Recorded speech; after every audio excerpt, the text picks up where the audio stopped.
The Quo-Cast, a Status Quo fan podcast.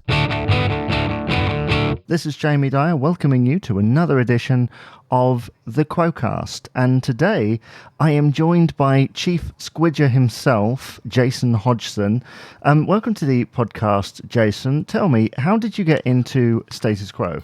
Hi, Jamie. Thanks for having us on the show.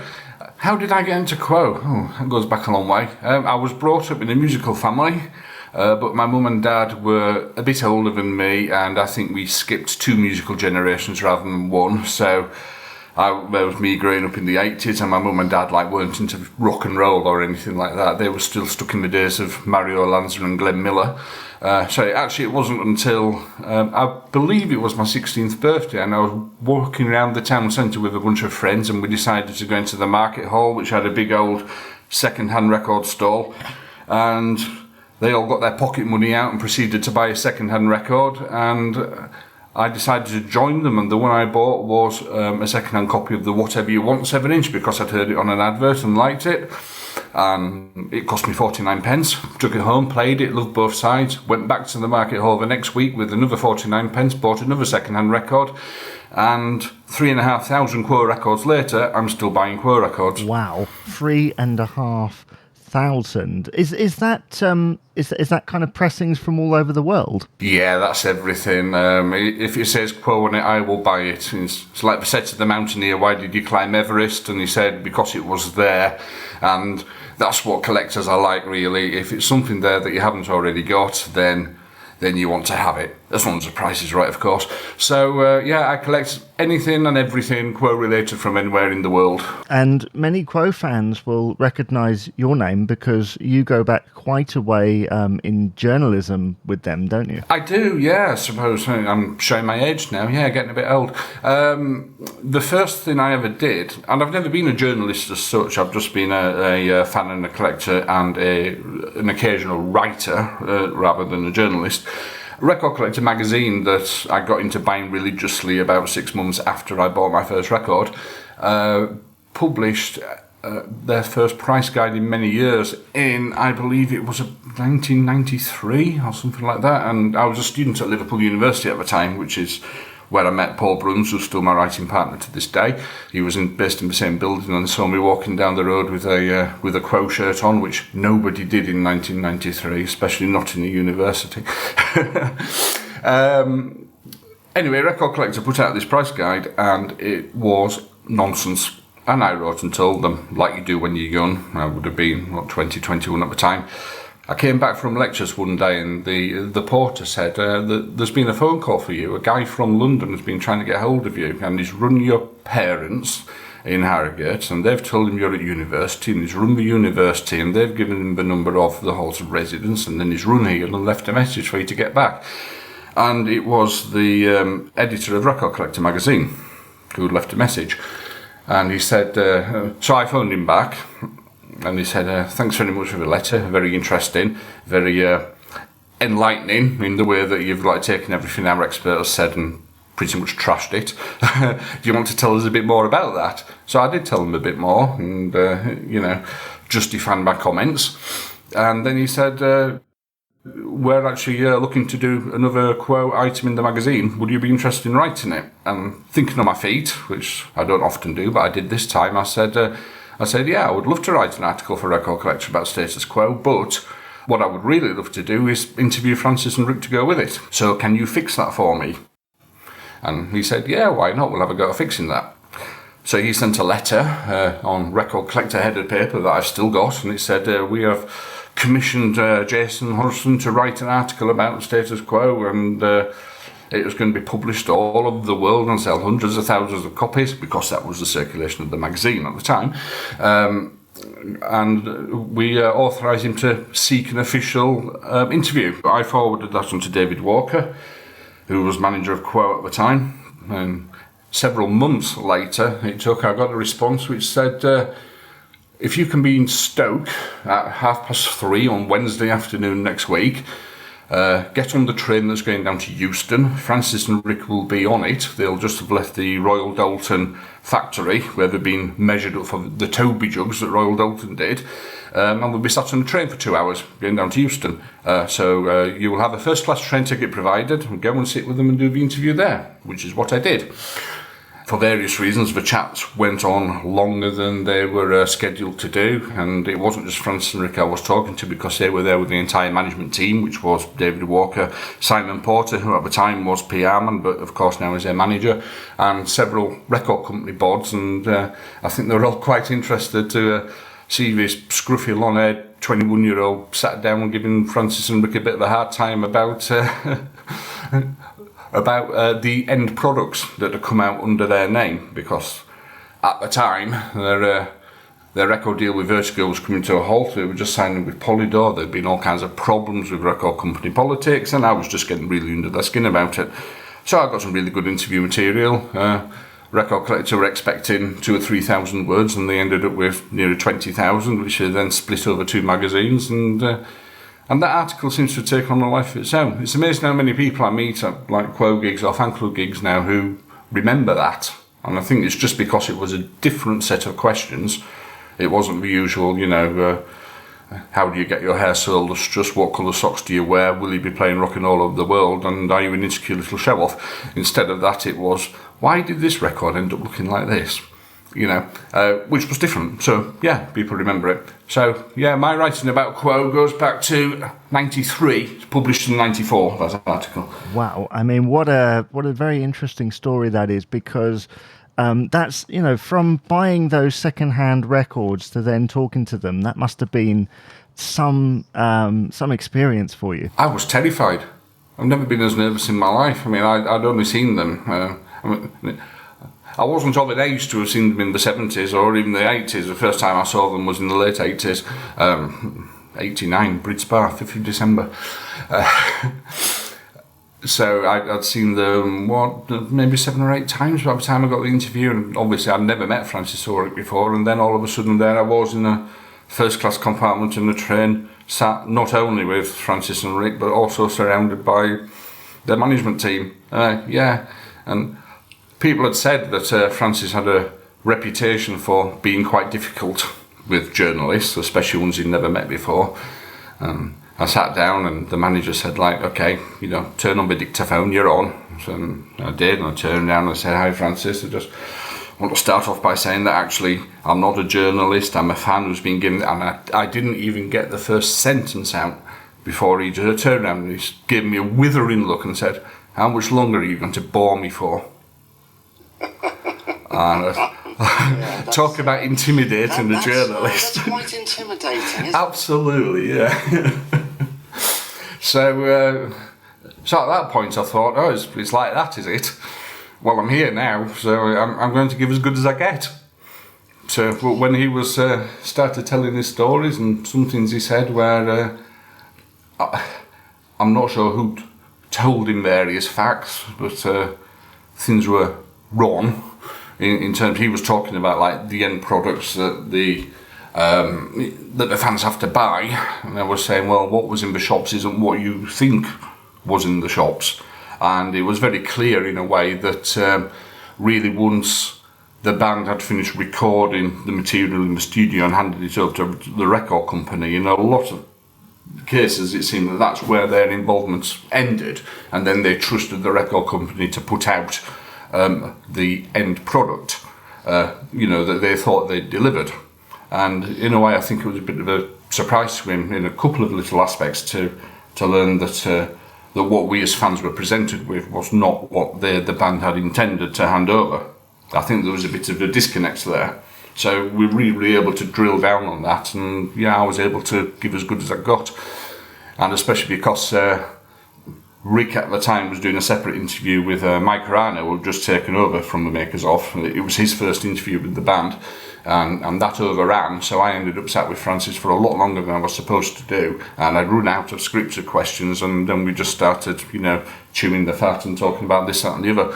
The tape was running all the time, and that's when we actually got the really meaty stuff. That's when David Walker started intervening as well and giving his opinion, all of which ended up in the magazine article, whether he intended it to or not. but the record collector editor liked it.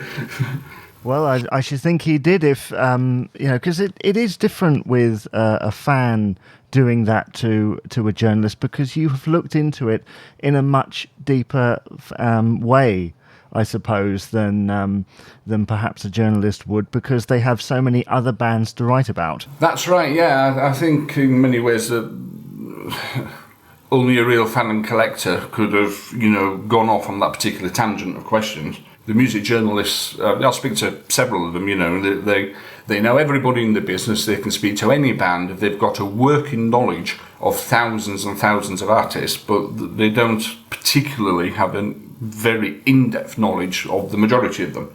They have enough to get by in a conversation and ask a few, general questions, but they're not drilling down into the specifics the way that particular interview went.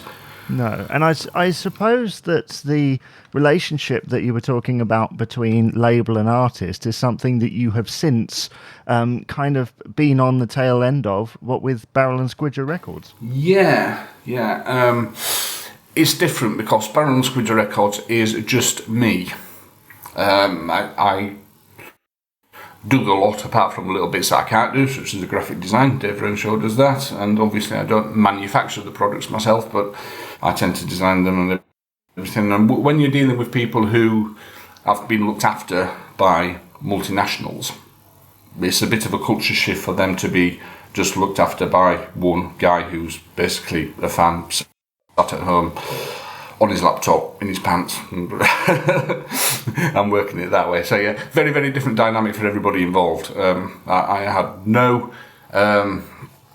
experience whatsoever in the music industry other than being an end consumer, but I had a bit of an insight into the workings of a chart because one of my best school friends, who we ended up being each other's best man, when he graduated university, he was part of a team that took over the compiling of a chart when Gallup lost that in '93, I think. It went to a company based in Leamington Spa called Millward Brown. They started compiling the charts, doing it in a different way to how Gallup had done it, and because he was part of a very small team who were writing all the programs and the algorithms for that, and then managing it and doing all the generations for years afterwards, we had lots of very, very interesting chats about who was having hits, who wasn't, why they were, why they weren't, and a lot of the time, chart hits have never been about the quality of the music. It's always been about the mechanics of the release and the way that it's been multi-formatted and what's been eligible and what hasn't, and a million other really boring things like that. But you gave me a bit of an insight into how you can successfully chart something and things not to do as well. And over the years I've watched a few Quo campaigns come and go, where some have been very well run and I've ended up with big hits, and I've seen a couple of disastrous campaigns where the mechanics behind the release has been all wrong and the release has floundered. And just because of my time talking to the friend who was running that, I've been able to predict these things quite successfully. And that led into the success of the first Barrel and Squidger record. Yeah, which was Rock Remembers Rick. It was a Rock Remembers Rick EP, yeah, that's right. And when you did the podcast about the Lancaster Bombers album, you mentioned that one had troubled the charts. It actually had 3 chart runs. The first time it came out, it went straight into the physical singles chart at number 2. The number 1 record that Christmas on the physical chart was by the Charlatans, but that wasn't a Christmas record. So actually, members of the Quo fan club, the 1,000 members of the Quo fan club who ended up singing the final chorus on that song, will all be very pleased to know that they had the biggest selling Christmas record in Britain of Christmas 2017. There's that one record on there, the Na Na Na, which is a fantastic collaboration of various different artists, and there's also obviously massive wagons and Walkway as well. Yeah, when Walkway did Rain with John Coghlan on drums, I, as you may know, I write a column for every edition of from the makers of the official fan club magazine. I do the collector's column, talk about everything that any Quo member, current or past, has been on, that's been released since the last magazine came out. And of course John Coghlan was on that record, so I phoned up Spud and got a couple of sentences from him talking about the record. I also phoned up Walkway and spoke to Chris Reddy, their frontman, and he told me how that collaboration came about. So I'd already touched base with those guys. When Massive Wagons recorded Back to the Stack as their tribute to Rick, they were playing in Manchester, January 2017, so it was just a month after Rick had died, and that was their live debut of Back to the Stack. And they were supporting the Wildheart, and the Wildhearts are my other main band who I've followed since the early 90s and collected everything that any of them have ever done.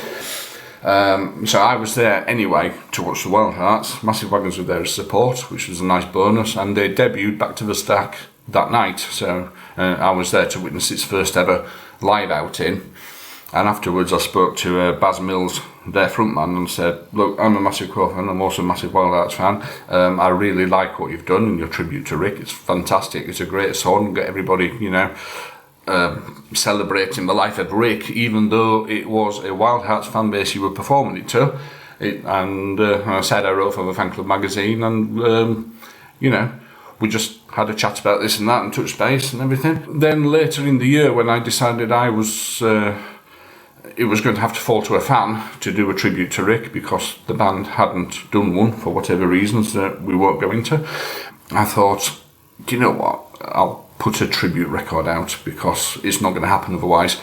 And because I already had this, kind of relationship with Walkway and with Massive Wagons, I just got in touch with both of them and I said, I'm thinking of putting out a charity single, will you contribute your tracks to it? So I had a ready-made EP. What a great EP it is. Before the podcast I was listening to the tracks from that EP, and they really do represent most sides of Quo, because there's lots of them. Yeah, that's good to know. Thanks for that, because obviously I was really going out on a limb with this. Just as a fan, I had no right to represent... certainly not represent the band, because it was completely unofficial, nothing to do with the band at all. Also to say that I represented the fan base, I couldn't say that either. I could just say I am, connected to the fan club, and as a fan I am putting out what I would like to see as a tribute to Rick. And I thought, well, it would be really nice actually to get the entire fan base involved in the making of the record. So when we got the two songs, I thought, well, if we play this at 33 RPM, we can actually squeeze about another 3 minutes onto one side of it. So again, I was down the pub one night tuning the fat with the guys, and I said, what we should do is I should write a song just about, about that Christmas Eve, because it was a very weird Christmas, and I think all of the Quo fans felt this. We got this devastating news at tea time on Christmas Eve, and then actually I was working the Christmas Eve night shift in my brother's pub, and I didn't even have time to absorb this news at all. I heard it like half an hour before I was due on duty, and I walked into the pub, and my friend who was stood behind the bar, he'd actually put on It's Christmas Time as I walked into the pub, and he said, I'm just playing this for Rick. And I said, honestly mate, just turn it off, please, I can't bear to listen to it. And we all had that feeling, didn't we, that there's great big Quo fans and collectors and, followers and everything. We all felt like we'd lost somebody that Christmas, but our families didn't. It wasn't a family member who died, it wasn't a friend who died, it was just a pop star, so, it's like, it wasn't a mate, why are you upset? Shut up, enjoy your Christmas dinner. And we all felt that disconnect. I think that's something that a lot of the Quo fans had in common. We had Christmas Day, we were surrounded by people who weren't affected by it, and yet we all were. And I thought, I'd like to do something that represented that.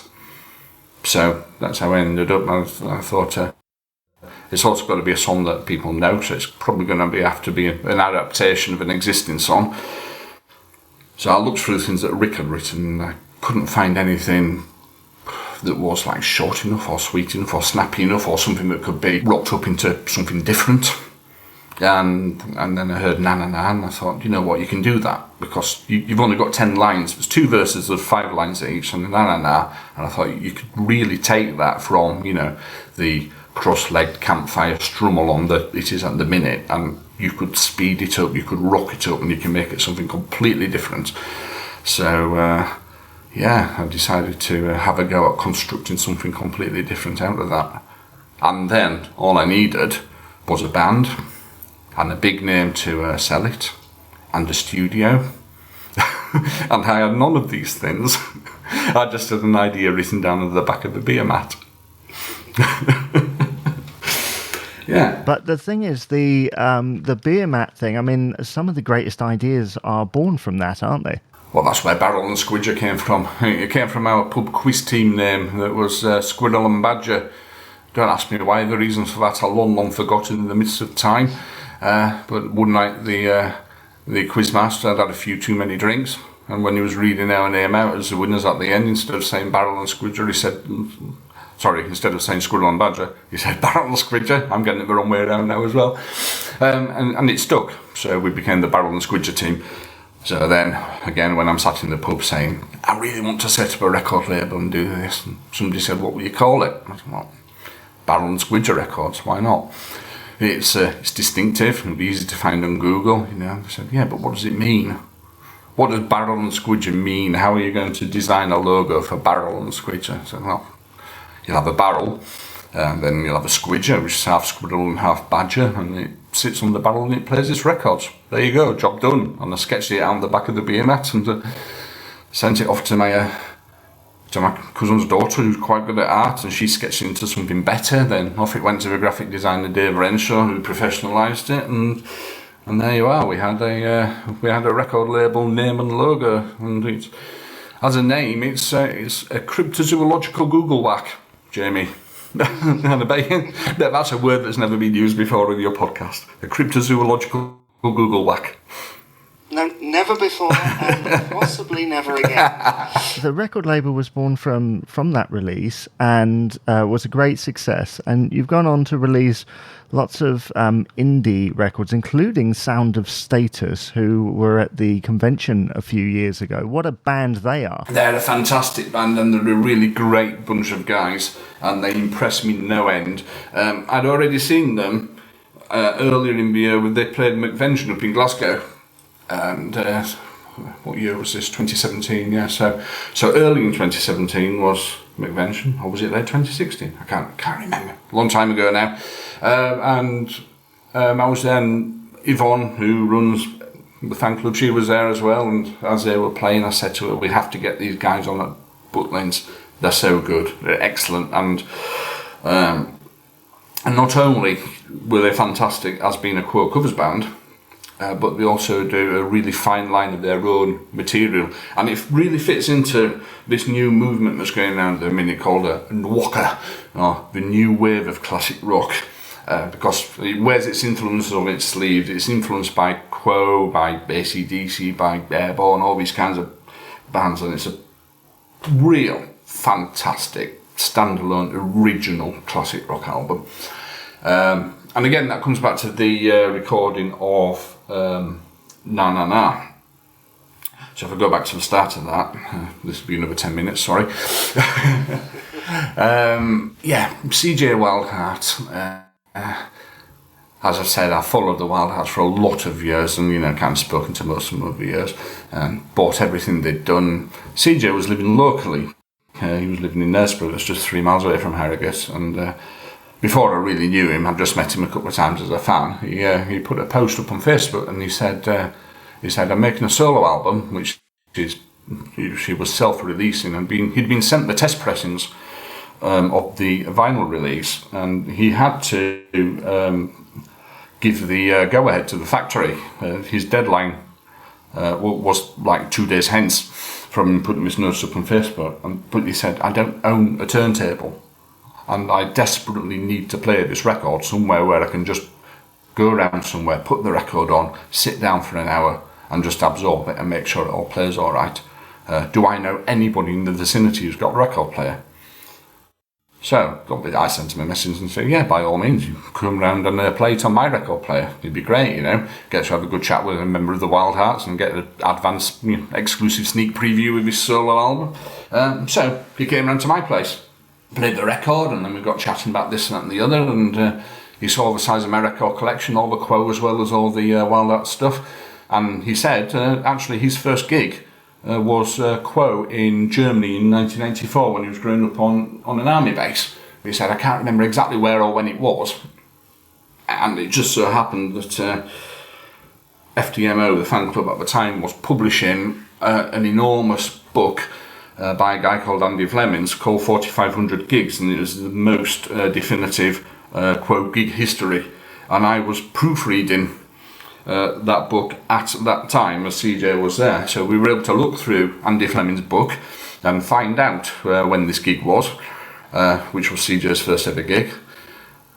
Rossi, Parfit, Lancaster, Andy Bown and Pete Kershaw.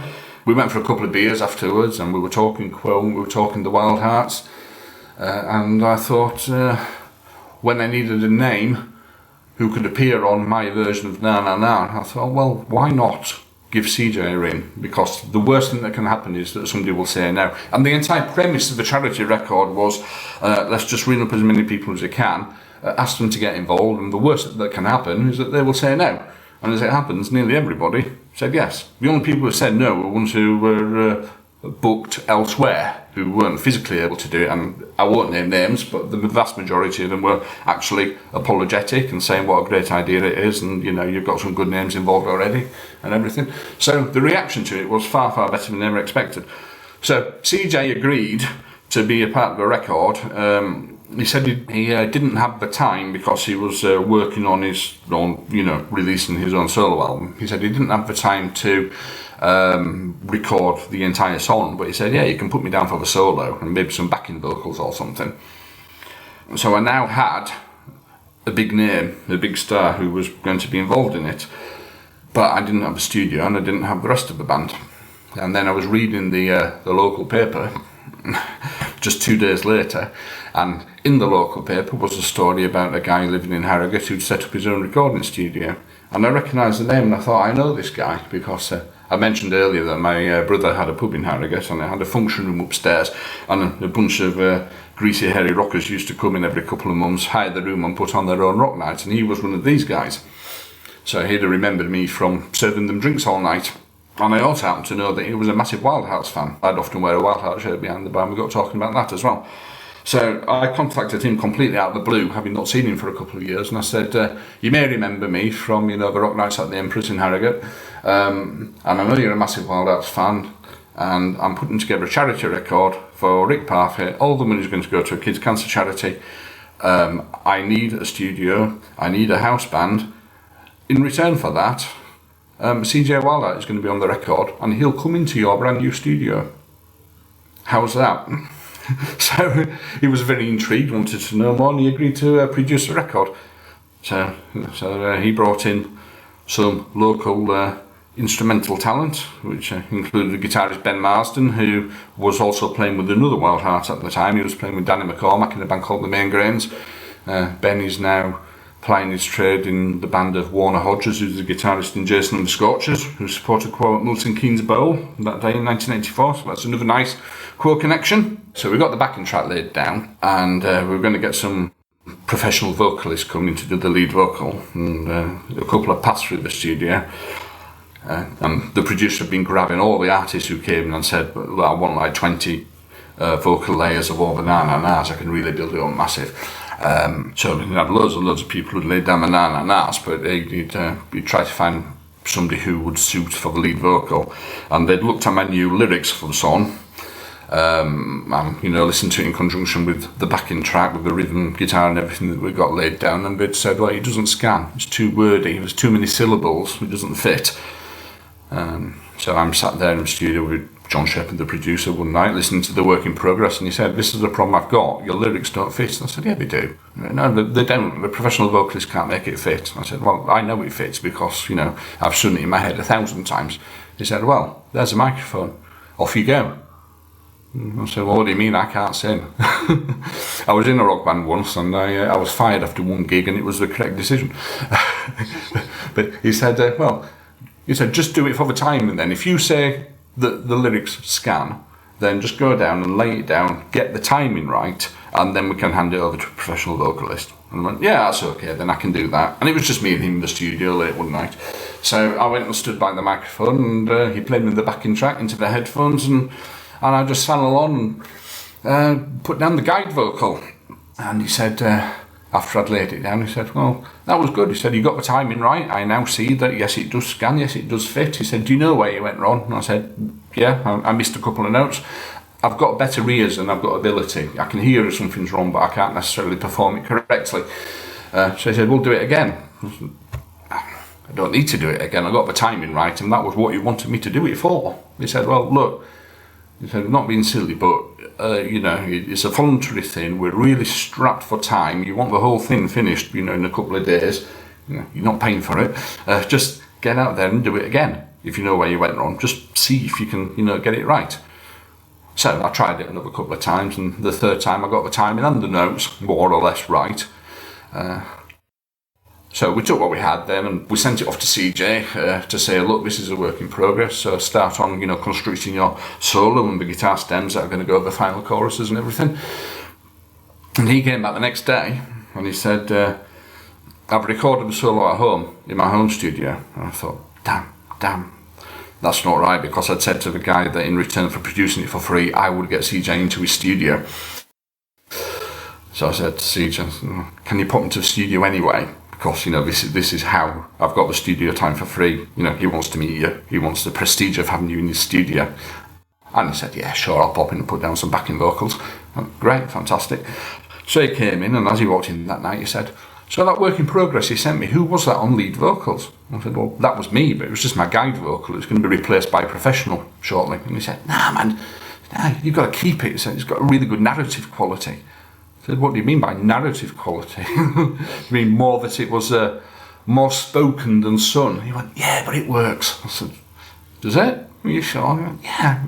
And the producer said, listen, when one of the Wildhearts tells you that something works in a record, you listen to them.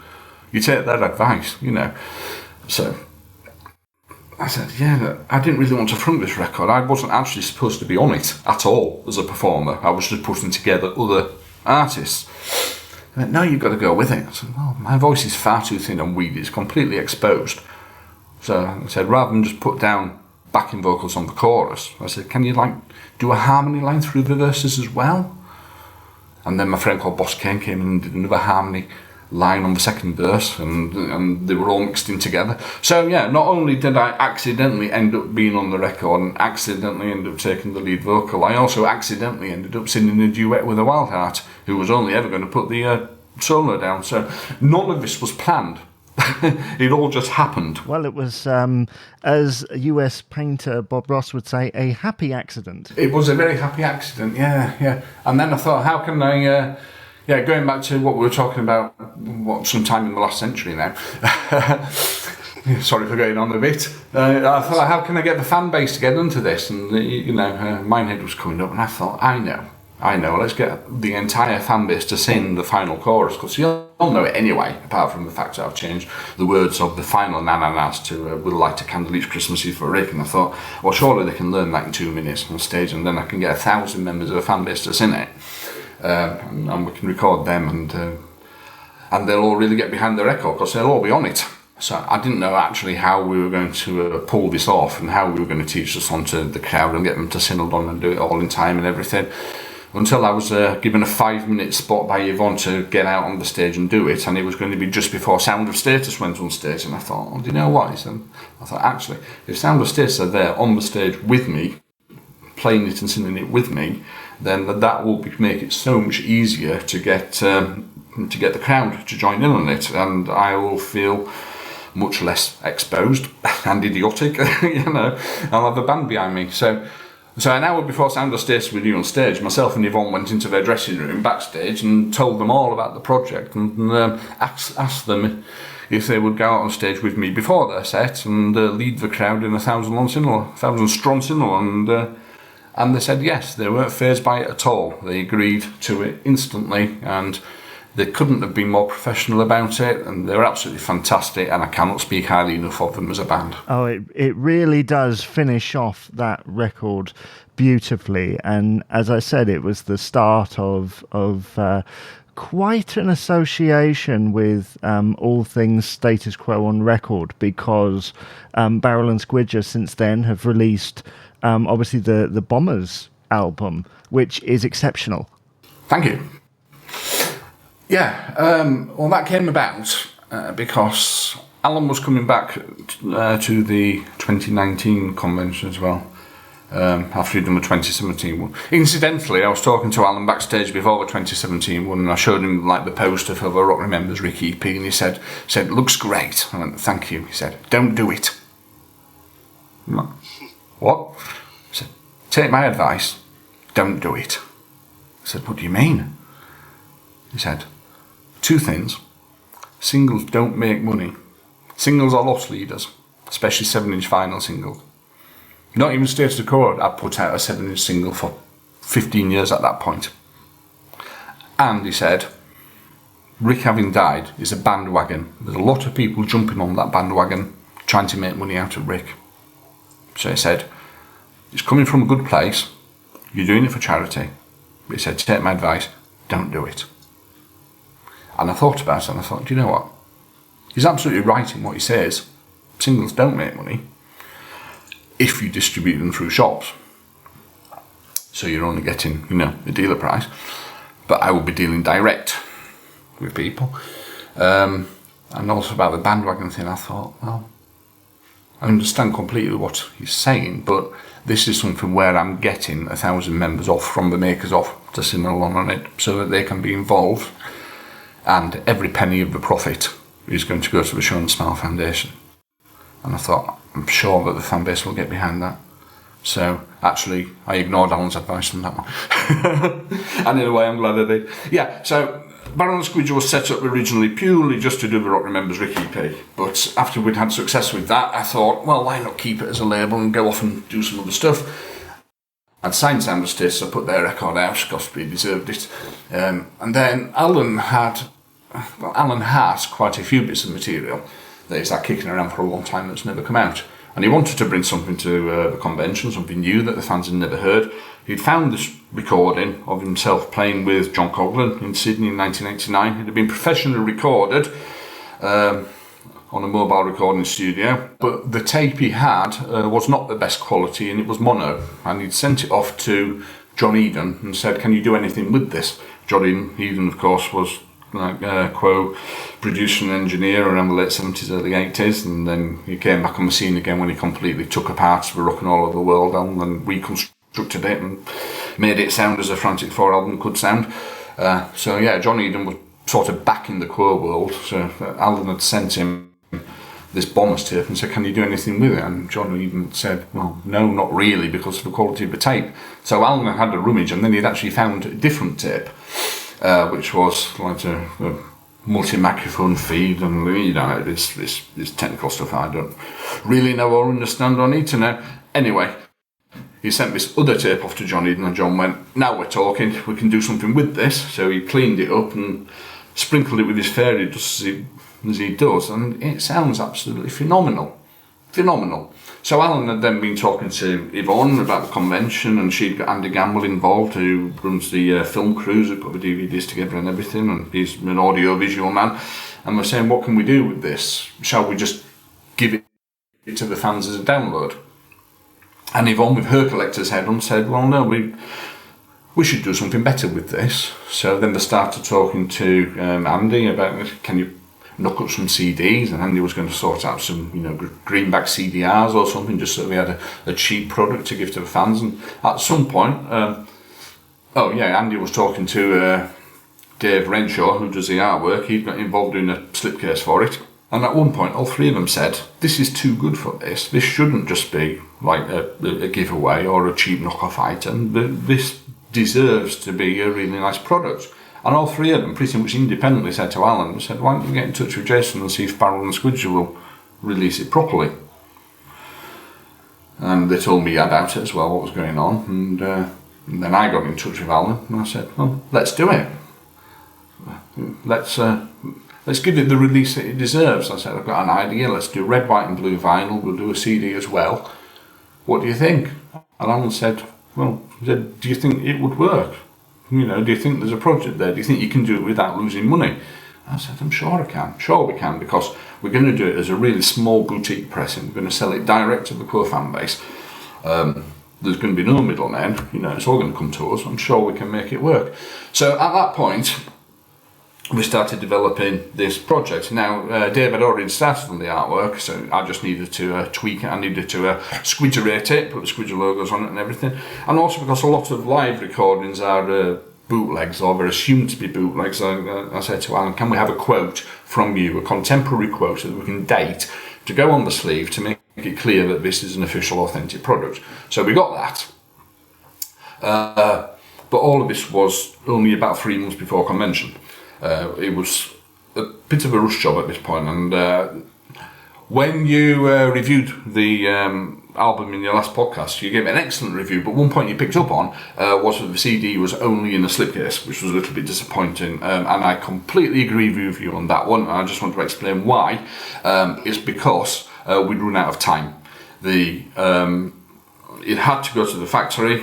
The factory takes the best part of 3 months to create a product, and unlike any normal release where you can, you know, find out when the factory will have it for, add on a couple of weeks of contingency and then say that is the release date, we were working backwards from a fixed release date that couldn't change. So we had to just pile it to the factory, what we had at that point, and because I only came in to the project when it was already so far down the line, we just went with what we had. So yes, I do agree with you. With most other releases, I would do it on a CD. You know, I'd like to do it in a proper plastic case with a booklet and an essay and that kind of thing. But in this case, we just had to get it to the factory. So that explains that. Yeah, it does, and it doesn't harm the product, because really it's about what's on the CD, and what is on the CD, which now, as you say, you were involved after the process, but what's on the CD is a great record of a rarely kind of acknowledged time. It's a phenomenal performance, and it's not one that people in Britain were particularly aware of. Even a lot of the hardcore Quo fans weren't particularly familiar with the Bombers. When Alan went off to Australia in, after he'd finished with Quo, he did the Party Boys, and the Party Boys version of He's Gonna Step On You Again got released in Britain, but the album didn't. And then the Bombers project didn't get released in Britain at all. It came out in Australia and Japan and Holland and Germany, but it came out at a point where A&M, the label who put it out originally, were going through changes and going through a takeover, I believe, and the personnel were changing. So it kind of came out as a contractual obligation, but it never had any follow-up and it never had any support, and it never had a British release. And because John Coghlan's role in the Bombers was to, you know, bed in the band in its very early days and work on the tracks in the live setting and everything else like that. But then he did go into the studio with them at the start of the recording process, but for whatever reason, from having spoken to him, it was a touch of him not gelling with the band in the studio, and also a bit of homesickness. I think he just wanted to get back to England. It didn't work, so John walked away from the band at that point, and they replaced the drummer, and it was a different drummer who was on the studio album of the Bombers. So yeah, the fact that John and Alan had played together regularly for about 6 months in a band called the Bombers in Australia in 1987 was not a well-known fact in Britain. Well, no, but now, thanks to your release, it's certainly out there. And I mean, what a feeling that must be for you as a long-time Quo fan to release something quite rare. It's an honour. It's an absolute honour, because, as I said, I'm a one-man band. I'm one bloke who's a fan who came up with an idea on the back of a beer mat. And on the first record, I had a member of the Frantic Four, I had a member of the Wildhearts, I had 2 up-and-coming bands, one of which, Massive Wagons, has gone on to great chart success now. The album they put out after the Rick EP went into the top 20, and then the follow-up album went into the top 10. They're a real big name now, Massive Wagons. They're absolutely thriving, and they're a fantastic bunch of guys, and I couldn't be happier for them. So that was the first release. The second release was the Tallywags single, which was for the 28 World Cup. That's led by Paul Cook from the Sex Pistols, Danny McCormack from the Wildhearts, his brother Chris McCormack, who was in a hit band in the late 90s called 3 Colours Red, and has also played with Gary Newman and Adam Ant and people like that. Tom Spencer, whose project it actually was, who plays with Paul Cook and Chris McCormack in the Professionals, which was a Sex Pistols spin-off, and Olga from the Toy Dolls, best known from Nelly the Elephant. He goofs around in a comedy punk band, but he's actually a guitar virtuoso.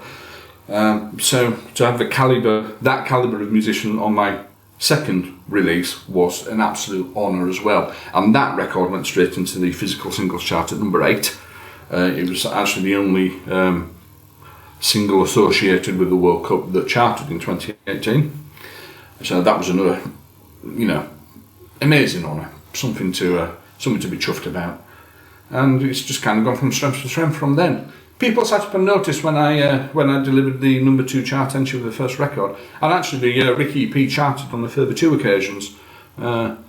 When Massive Wagons charted their follow-up album, it went straight down number 1 on the rock chart, number 16 I believe it was on the album chart. The Rock Remembers Ricky EP, represented by a Christmas Eve Na Na Na, re-entered the singles chart in September. It's funny to see a Christmas record going back into the singles chart in September. And then when we relaunched it properly, Christmas 2018, this time with a lot of support videos from, we had Susie Quattro, we had Don Powell from Slade, we had Ginger Wildheart, as well as CJ, Massive Wagons, we had Jackie Linton, John Coghlan, various people like Patty Parfit, and they all did bits to camera holding up the record and saying, this is for charity, it's in memory of Rick Parfit, go out and buy it. And again, for me, to see people like Susie Quattro and Don from Slade actually holding my record and saying go out and buy it, it's just amazing, absolutely amazing. Oh, an incredible feeling, I'm sure, and I'm sure that I speak for all the fans when I say that that we hope that Barrel and Squidger Records goes from strength to strength in the future. And the upcoming record you've got coming up, the John Coghlan's Quo Lockdown record, how did that come about? Right, this is one where there's been discussions behind the scenes of this, that and the other, so I can't particularly say too much about that at this moment in time until we actually announce it. But yes, we have already announced that we're going to put that record out. But this has been a very, very strange year, and I set off a year with plans for a few projects which have been discussed with various musicians, and because of what's happened, because people haven't been able to get into studios, various different reasons, all those plans have changed and lots of them have been put on hold. Lockdown is a great record. I thought there's potential there to get it out on a 7-inch. No doubt it will be on the album that they've already said they're recording, so that's no secret. There is a release there, but again, vinyl pressing factories are running a lot slower than they were before, and they were already pretty slow before. So what was a 3-month lead time is now stretching to 4 to 5 months with no guarantee of release date, all of which has pushed a song relating to lockdown further and further away from the relevance of the first lockdown.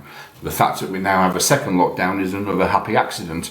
But again, it will be a while before we can have a product ready to bring to market, because we knew that we were going to be, so far away from the first lockdown. I said, well, what we should do is make it a double A side of your second single, and then the release can be contemporary with the second single and also include Lockdown as a double A side. But again, with difficulties of getting to the studio, etc., the second track is nearly done, but it's not completed yet. So until that is ready to go and mixed and everything, we won't have a specific release plan. So yeah, I am conscious that it's been a while since we announced it, but because of what's going on around us, I'm sure everybody understands why things are running slower than we would like them to run. Oh, it's completely understandable in the current climate, but I'm sure there are many fans out there that are looking forward to that release. Thank you so much, Jason, for appearing on the podcast today. Really, the last question here. Do you have any kind of ambitions of maybe the kind of records that you want to release in the future? So, I started off with no business plan other than just to release the Rock Remembers Ricky EP. What it's grown into since then, and I know the label doesn't have the biggest discography, it is still very much a cottage industry, so whatever comes my way is, as we've already said, a happy accident. But yeah, I'm not particularly going out there trying to hunt down too many projects because it's difficult, and I'm bankrolling it all myself, so I'm limited there with what I can do. I am having people approaching me saying, we've got this, do you want to put that out? And that's a really nice feeling. Yeah, so to answer your question, is there anything in particular that I would like to see on there? There were a couple of things we were talking about earlier in the year that haven't happened that I would be incredibly chuffed to see on there if they can happen next year or the year after, just with musicians that I respect greatly. This is, people in bigger bands doing side projects. And again, I seem to have sort of become a bit of a repository where a name who is very busy with the day job can do a side project and say, can you just handle that? Because, the big record company doesn't want something that isn't going to sell 100,000 copies. So that is a boutique release. And I think if I can just position myself there and pick up that kind of thing that will tick over, a few hundred or a couple of thousand copies or something like that, then that would be a very good place to be. Well, yes, and I do wish you all the best of luck with it. And Jason, I'd like to say thank you very much for appearing on the podcast today. Thanks very much, Jamie. It's been a pleasure. I'm sorry I've waffled on far too long. Not a problem.